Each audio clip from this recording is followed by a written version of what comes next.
خاطره شیرین همین بود که مادرم منو بناز میپرورید. من فرزند آخرم بودم و در عائله ما دیگر دختر نبود.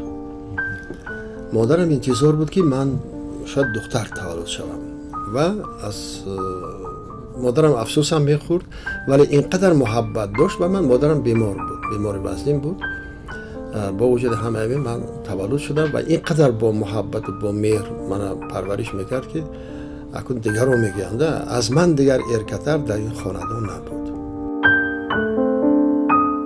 ما از فرزندان شما فقط شاهزاده رجب میشناسیم. بهترین.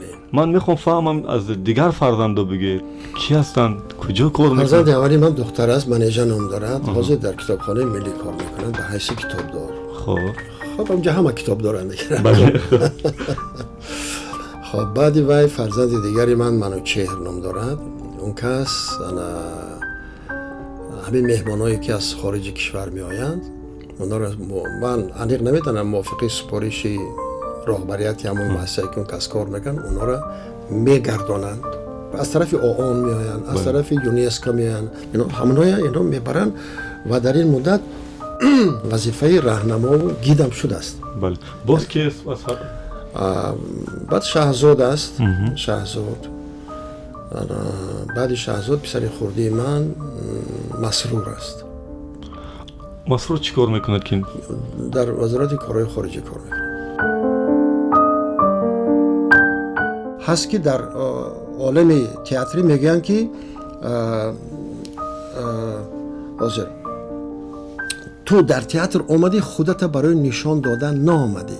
صنعتی که در نهاد شما هست همون باید نشان دهی.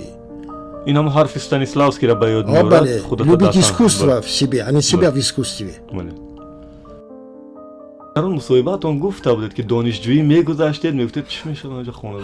همون خانه بودم اونجا. باقی اون وقت باقی لنین بود. من در رو پروی همون انا صورت هم دارم در زیر درخت ارچه ایستادم، همون طرف نگاه کرده ایستادم که اخرا در همینجا یک چی میگن حواس یک چیز همینجا باشد. اگر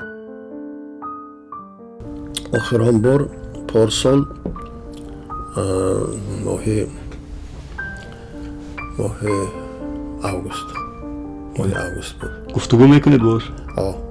کدام موضوع است موضوع صحبت شما؟ موضوع صحبتی من شکرانه میکنم از آن که من هستم، در یادم هست. همین خیلی میگم که کمبودی‌های زیادی دارم.